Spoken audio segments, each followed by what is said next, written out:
Olá pessoal, tudo bom? Estamos aqui de volta para iniciar um novo encontro para falar da apometria de alta energia. Então nós terminamos uma parte e agora vamos começar outra, uma parte mais interessante, que é sobre uma caminhada nossa, certo? Que vai resultar no final nesta apometria de alta energia, né? Certo? E vocês vão se surpreender do tipo de apometria e as bases dela, que é muito comum, na verdade, é utilizada em todos os centros espíritas, só que com baixa energia. Depois, lá mais para frente, a gente vai ensinar, né? E vai dizer o que é, certo? E vocês vão ficar surpresos, certo? Vamos aqui, TVP e as presenças. Olha só, já sabem que eu fiz TVP primeiro, terapia de vidas passadas, e que eu encontrava e falava com esses nossos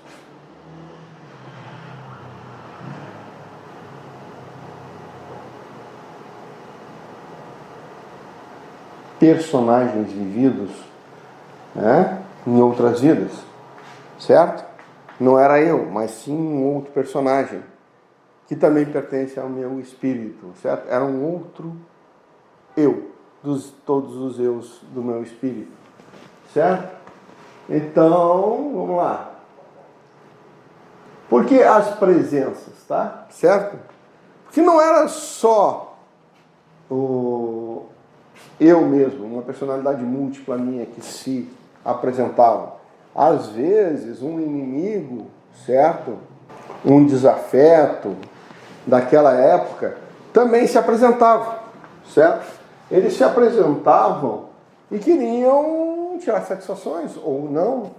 Certo? Então, esses espíritos, ou outras personalidades, ou outros personagens de um terceiro espírito também se apresentavam, certo? E isto dá muita diferença. Por quê? Porque eles vieram e vinham em cima de mim, né? Certo? Mais ou menos, porque eles também tinham assistido toda a história, né? Estava sendo contada a história e eles realmente ficavam bem esclarecidos sobre quem fez o quê, e eles também faziam um certo tipo de autoanálise, certo? Então, em algumas consultas em TVP apareciam obsessores e cobradores que pertenciam às lembranças tratadas, foi o que eu falei, eles apareciam. Eles eram também personagens daquela história, certo? Dr. Milton Menezes os denominava como presenças. Ele dizia lá na TVP, presença. Esses obsessores, essas pessoas que entravam, e às vezes nem são obsessores propriamente ditos, são personagens daquela história. Que, por exemplo, uma esposa, um filho, né? São personagens que também têm pendências naquela história, né? Eu e minha personalidade múltipla falávamos com essas presenças sem medo e sem receio. Ou sem receio, na verdade, né? Até chegarmos ao perdão mútuo. Claro que a gente tinha que se perdoar, conversar, se acertava. E realmente eu e meu personagem, né? Então, mais uma que aquele personagem está vivo. Existe. É uma consciência ativa do meu espírito, junto com a minha, né? E onde é que ele mora? Eu estava no astral, ele estava no astral e a presença estava no astral. Então nós estamos em corpos astrais, certo? Então essa consciência astral, onde é que está o corpo da personalidade múltipla? No astral. Ele tem um corpo no astral, ele vive no astral, ele se movimenta no astral e ele está no astral e ele tem um corpo astral. Eu tenho meu corpo astral, ele tem o dele. E os nossos corpos astrais são ligados pelo fiozinho aqui, né? Você sabe. Esse fiozinho que sai do meu pescoço me liga ao corpo astral ou àquela mente. Então, na verdade, é correto o que o Kardec falou, certo? Nós somos um só. Estamos ligados pelo quê? Energeticamente, por fios energéticos, por ligação energética. Assim como o celular está ligado à sua base, né? A sua antena. É pelo quê? Eletromagnetismo do astral. Mas por isso o eletromagnetismo é tão importante, certo? Para você entender essa coisa, ó. Você está ligado lá, não é um cabo material, é um cabo energético, e se é um cabo energético, é um link em eletromagnetismo, certo? Eletromagnético entre eu e todo o meu espírito, todos os corpos do meu espírito, que o meu espírito habita, né? Toda a minha multidimensionalidade, ou seja, o meu espírito habita todas as dimensões de matérias existentes, que a gente conhece apenas como 7 dimensões, né? O átmico, o búdico, né? Astral superior, astral inferior e físico, certo? E tem o duplo etérico também. Então, vamos dizer assim, o nosso espírito tem consciências, ou tem partes, ou consciências, ou se manifesta conscientemente em todos esses corpos, certo? No astral é a que tem mais, mas também tem outros lugares, certo? Tem mais consciências no astral. Isso aí eu descobri.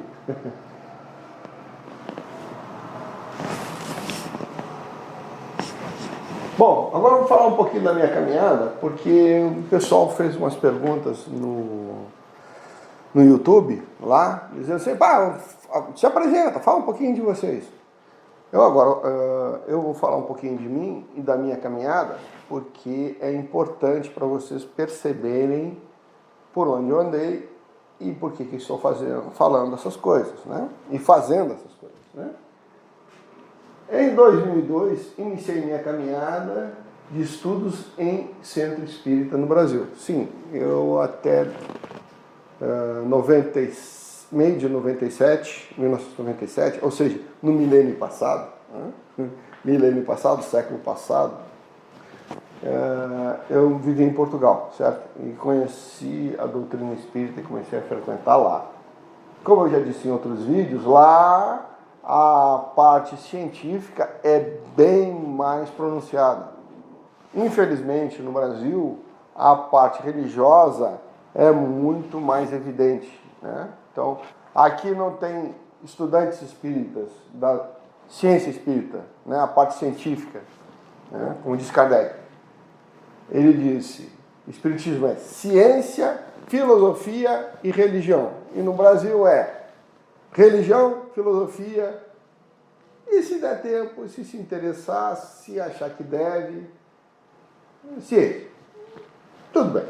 Mas eu sigo Kardec, né? Ciência em primeiro lugar, certo? Então, eu estudei aqui, ó, aqui o ESD, né? Estudo sistematizado da doutrina espírita. Eu fiz 2 livros, 3 livros, na verdade. Certo? Porque eu comprei o livro do ESD, os 4 livros num só. Então, vou te contar. Isso aqui não é legal para quem não conhece nada, mas para quem conhece alguma coisa, é muito perda de tempo. Por isso que eu fiz o meu curso, né, de espiritualidade consciente, que está no canal, que faz com que esses 4 anos de estudo do ESD fiquem em 4 meses, certo? É brincadeira como a gente pode melhorar. Tá? Então eu achava ele pouco efetivo. Eu tinha lido, se você ler a série do André Luiz, como eu li, e estudar, e ver, e perceber, nossa, não pode isso aqui no chinelo, certo? Incrível, tá? Então isso foi lá no Centro Espírita em Petrópolis, no Rio de Janeiro. Fui morar em Petrópolis e lá eu tive a oportunidade e o tempo para fazer isso. Ali em 2004, já no Rio de Janeiro, capital, né? Entrei no Centro Espírita Aura Celeste. Grande pessoal lá. Poxa vida, tanto em Petrópolis quanto lá no Aura Celeste. É o pessoal das antigas, né? Que entraram no Espiritismo lá na década de 70, né? Pegou os pessoal tradicional, aquele pessoal que a gente conhece, né? São, digamos assim, os instrutores deles já viveram com o pessoal bem clássico lá do início da doutrina espírita no Brasil, né? E eles eram a segunda ou terceira geração, né, daquele pessoal, né? Então, tinha um conhecimento fantástico, né? Certo? Mas ainda naqueles moldes antigos, mas o coração e tudo, eles sabiam o que estavam fazendo, pela experiência, por tudo, né? E aí onde estudei o livro dos espíritos e os livros dos médiuns. E aí foi legal, né? Foi muito bacana esse estudo, porque a gente leu, comentou, trocou ideias e tal, foi muito bacana. No livro dos médiuns, no livro dos espíritos, né? A gente estudou metade, porque é muito repetitivo, ele pergunta de novo, refaz a pergunta e tal. Ele pegou das 1024, a gente estudou 525. Foi muito legal. Para dar tempo em um ano, né? Uma vez por semana, 2 horas por semana, certo? Para dar, mas deu um grande trabalho. E para mim foi ótimo, tá? Certo? Aí o problema foi o livro dos médiuns. Os livros dos médiuns foram um problema. Por quê? Porque consistiu na leitura e discussão dos capítulos, como eu disse, né? Foram um ano de estudos, beleza, igual lá o livro dos espíritos. Mas aqui, no final, né, nas últimas aulas, né, eles e aí? Já estudamos tudo, já sabemos tudo sobre espírito, sabemos tudo sobre espiritualidade, sabemos tudo sobre mediunidade. E aí? Vamos trabalhar? Certo? Por isso que dá TVT lá atrás. Eu já tinha entrado em contato com os espíritos, né, que na época eu achava que era espírito, né, mas é uma personalidade, pode ser um espírito ou pode ser uma personalidade de uma terceira pessoa, né? E vamos começar? Legal, vamos começar! Resposta. Não, é perigoso, você não está preparado, não sei o quê, papapá. Um monte de desculpa, entendeu? Cara, eu fiz o livro dos médiuns, malandro. Eu fiz o livro dos espíritos, malandro. Vamos mexer com esse negócio. Não, é perigoso, é isso, é não sei o quê, papapá. Quer mais frustrante do que isso? Né? Certo? Tá, mas mesmo assim eu passei a ser um dirigente espírita lá, primeiro secretário, né? Porque eu fiquei bastante tempo lá, fiquei 5 anos, 6, 7. Eu fiquei lá 7 anos, tá? De 2004, final de 2003, 2004, até 2010, quando eu vim para minha terra, São Leopoldo, vim para o Rio Grande do Sul, tá? Certo? Tá bom? Então, lá na Aura Celeste, né, eu fui o primeiro secretário, fiz a coordenação das atividades dos sábados, que era o atendimento aos nossos, como é que eu vou dizer? Aos nossos assistidos, né? Então, A gente tinha lá a reunião, né? E depois o passe, né? E o pessoal também, uma vez por mês, levava alimentos para casa, a cesta básica, né? Certo?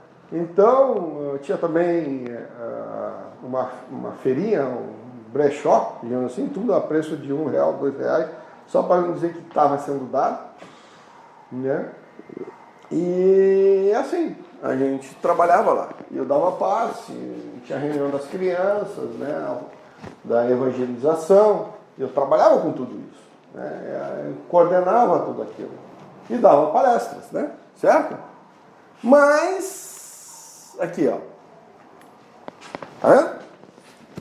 Nada de reunião de desobsessão.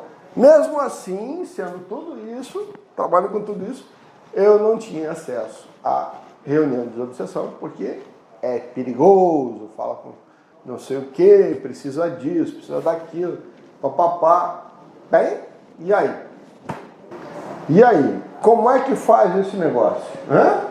Como é que a gente faz?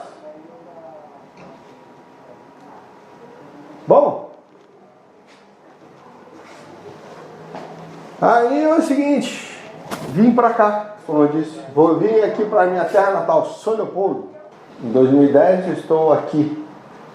E em 2010 eu consegui, conversando para lá e para cá, frequentando já lá mais para o final de 2010, eu consegui um centro espírita que estava fazendo reuniões mediúnicas e fazendo formação de médiuns, né? Fazendo o pessoal desenvolver a mediunidade. Mas logo depois ele parou também. Tá? E eu tive essa sorte de pegar ainda eles nesse sentido, certo? Então eu desenvolvi a minha mediunidade, tá? Inicialmente foi uma mediunidade de psicografia e logo depois veio a psicofonia. É interessante porque eu já tinha, quando estava fazendo, já em 2011, nessas reuniões, eu já tinha uma ideia e já tinha assistido os vídeos do Godinho, já estava mais ou menos por dentro, e com a experiência que eu tinha na TVP, beleza, então eu era o médium. E aí eu via que a desobsessão, né, era bem difícil a reunião de desobsessão. Por quê? Porque tinha 8 estudantes, ou 6, às vezes tinha 6, às vezes tinha 8, e a gente ficava quando não era psicografia, era psicofonia, a gente ficava com aquele cara lá querendo falar, querendo ser atendido, e a gente segurando eles, tá? Pai, não é nada, é horrível, vou te dizer assim, é horrível você estar com alguém querendo falar, você segurando, cara, é muito estressante para o médium e leva muita energia do médium embora, né? Certo? Aí é que é o problema, né? Uma diferença também muito grande, tá?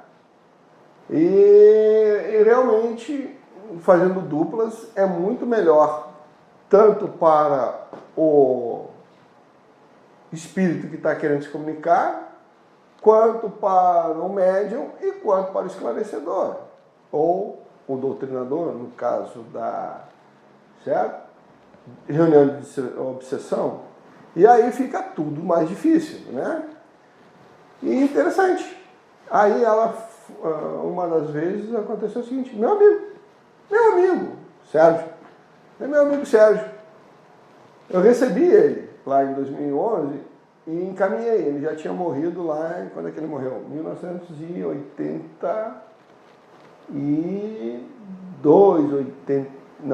83, não, foi em 86 que ele morreu, tá? Eu estava tinha acabado de terminar minha faculdade de engenharia, foi em 86 que ele morreu, tá? E o que aconteceu? Eu recebi ele, cansado e tal, aí ele foi doutrinado e aí a nossa amiga que estava lá, né, a professora, né, e doutrinadora, disse, se você quiser ficar mais um pouco com a gente, e ele ficou, e eu senti que era ele. E a gente começou a conversar. Incrível, né? Já nas primeiras psicofonias já comecei a conversar com ele. Claro, eu sabia que eu era médium e o médium podia conversar. E o médium pode conversar com o espírito, afinal nós estamos ali trocando pensamentos, né? Então a gente começou a conversar e tal, bababá. E aí eu comecei a aplicar também, imaginar e aplicar a luz verde, porque ele tinha morrido de câncer, tá? Câncer nos ossos, aí eu sabia que a luz verde podia melhorar o corpo astral dele e tal. Aí depois, nossa senhora, aí ela veio e me deu um pito no final, porque eu tinha ficado mais tempo, ele não tinha despachado ele logo. Mas eu estava fazendo a minha parte, já que ela não fez, pensei que ela ia fazer e tal, não sabia que na região de desobsessão não usava isso, né? O que eu estava usando era apometria, eu estava usando os ensinamentos do Godinho e não podia, certo? Aí a desculpa que eu dei foi assim, não, mas você disse que ele poderia ficar. E ele ficou, e eu fiquei conversando com ele, pronto, né, entendeu? Só que eu acho que ela não entendeu muito, porque sabe como é que é, né? Não é qualquer médium que se atreve a fazer essas coisas. Como o Sérgio era meu amigo, a gente começou a conversar, certo? Então, era o que faltava para mim, certo? Era o que faltava. Claro, na TVP eu conversava com as presenças, por que eu não posso conversar com o meu amigo? Ainda mais com o meu amigo, né? Certo? Eu andei rolando por aqui, né? Para tentar encontrar alguém, um centro espírita, né? Que já tivesse mais ou menos as coisas andando, né? Para criar um grupo de desobsessão, né? Tinha que dizer que era desobsessão, e na verdade, para mim, apometria ou reunião de apometria ou de desobsessão para mim era tudo igual, dentro da minha cabeça, tá? Certo? Só que umas aceitam usar certos recursos, outros não. Uns são muito limitados, outros nem tanto, né? E os modos do Godinho. Só que, claro, lógico, eu não consegui nada. E aí, em abril de 2013, eu enchi o saco, convidei meus amigos, né, que precisavam, na verdade, que eram pessoas que eram médiuns e médiuns que tinham fugido da raia, né, não queriam trabalhar, mas que estavam com um problema de mediunidade grande. E ele disse, não, cara, deixa comigo, certo? Então, lá na garagem de casa, na época, eu botei 21 cadeiras, certo? O projetor, essa tela, e começamos a dar aula, né? Como diz aqui, né? Certo? E começamos o curso de espiritualidade com vista à mediunidade, com vista a entrar em contato com os nossos amigos desencarnados. Cara, foi legal, foi um trabalho muito bom, né? Certo? Então eu que já era espírita há muito tempo, já tinha estudado o livro dos espíritos, comecei a ler, né? A aumentar meu conhecimento, e eu cheguei lá, uma desgraça, vou dizer que é uma desgraça de livro, que eu fui obrigado a ler, que me indicaram, me cobraram que eu lesse, que era Conversando com as Sombras. Nossa Senhora! Vou te dizer, ler aquele livro era para você desistir. Absolutamente desistir, sair correndo, fechar o livro, sair correndo porta fora e nunca mais voltar. Nem olhar para trás. Aquilo era uma ode ao cara que era o doutrinador. Ele dizia que ele era o cão, ele era o máximo, ele era o gostosão. E quem não fosse assim, tivesse medo, não sei o quê, se você tivesse alguma dúvida que não ia conseguir, né? Lendo aquele livro, você desiste. Absolutamente desiste. Para mim era uma ode a ele mesmo. Então, aí eu abri e comecei a trabalhar com o Godinho. certo? Os meus experimentos. Todo mundo ali começou a trabalhar, nós começamos a explorar, assim como o Godinho fazia, que ele é um pesquisador do psique e das coisas do mundo espiritual. Eu também agora tinha meu grupo, minhas ferramentas e podia fazer as minhas experiências e minhas observações por mim próprio. E eu tenho o quê? Como é que você... Eu tenho um curso de mestrado, tá? Certo? Em engenharia biomédica. Então eu sei a pesquisa, sei fazer pesquisa, sei fazer estudos, sei montar alguma coisa. Então eu usei as minhas conhecimentos de eletrônica, de eletromagnetismo, de biologia, anatomia, fisiologia, né? Da psique humana, porque eu já falei que a minha irmã é psicóloga, né? Então, e eu fiz também uma pós-graduação em gestão da qualidade, né? E o meu mestrado era também em sistema de saúde, gestão. Então, esse pessoal da gestão sabe conversar, sabe levantar, fazer uma pesquisa, levantar dados, conversar com pessoas, analisar situações para tentar resolver aquela situação e melhorar aquela situação, né? Girar, né, o ciclo PDCA, né? Projeto, desenvolvimento, né? Controle e avaliação, né? Certo? Ciclo PDCA, né? Então, vamos ver o que acontece, né? E assim, com todas as minhas habilidades desenvolvidas e conhecimentos auferidos ao longo de praticamente 50 anos, porque eu sou de 1962 e nós já estávamos em 2013, ou seja, tinha acabado de fazer 50 anos, né? Então, depois de 50 anos de vida, fica mais fácil a gente trabalhar, né? Então, todo o conhecimento, todas as habilidades que você tem, é melhor colocar para alguma coisa realmente construtiva e que ajude as pessoas. Então, é isso. Aí, no próximo encontro, eu vou falar sobre mais coisas que eu descobri nesta minha caminhada, certo? E é assim que se faz uma apometria de alta energia.